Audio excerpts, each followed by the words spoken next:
Meresahkan, Polri bakal usut penyebar hoak Undang-Undang Cipta Kerja.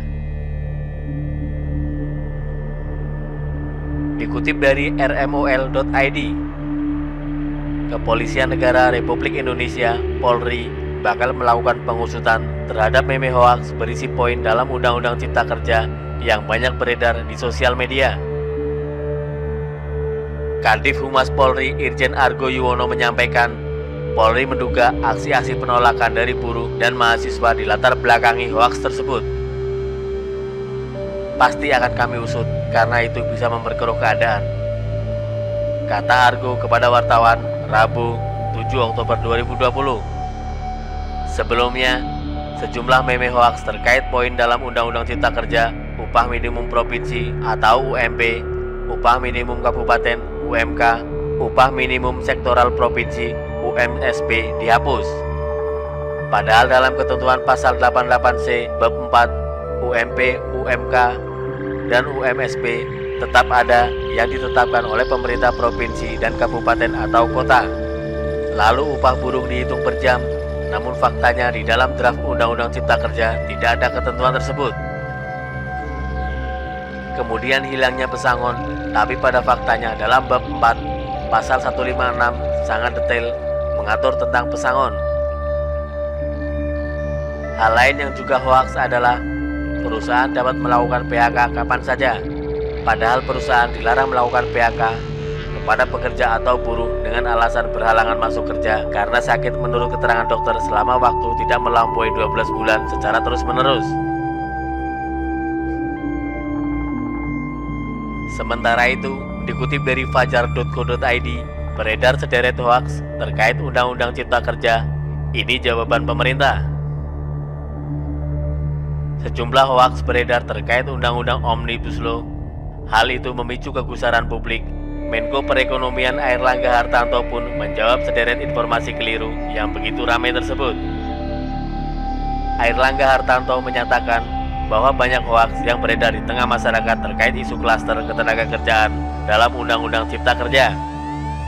Informasi keliru itu tidak bisa dipertanggungjawabkan.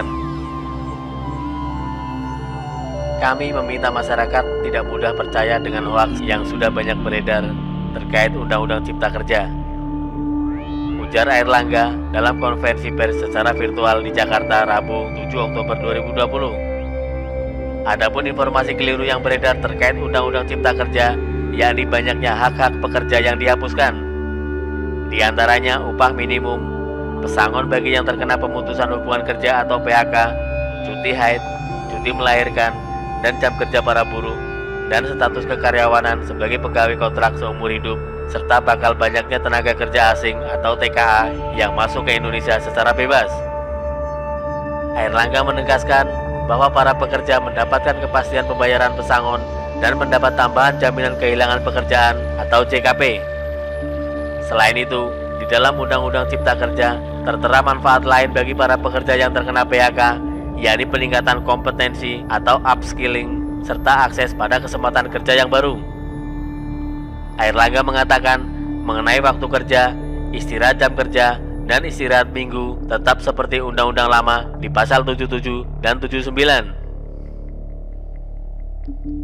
Bahkan, mantan Menteri Perindustrian itu mengatakan pada Undang-Undang Cipta Kerja juga mengatur pekerjaan yang sifatnya fleksibel atau tidak terikat dengan waktu kerja seperti e-commerce. Masalah itu malah diatur dalam perjanjian kerja sesuai aturan dalam pasal 77.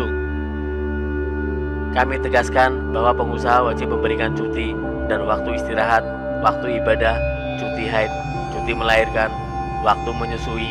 Kami tegaskan tidak dihapus dan tetap sesuai undang-undang lama, tegasnya. Untuk isu pekerja kontrak, mereka tetap mendapat jaminan perlindungan upah dan kesejahteraan. Pergantian perusahaan outsourcing diatur dalam pasal 66. Di dalam Undang-Undang Cipta Kerja mengatur tentang kehadiran TKA. Para TKA yang masuk ke Indonesia hanya untuk jabatan tertentu, waktu tertentu, dan harus punya kompetensi tertentu. Kemudian, perusahaan mempekerjakan TKA wajib memiliki rencana pembangunan tenaga kerja asing atau RPTKA. Tutupnya.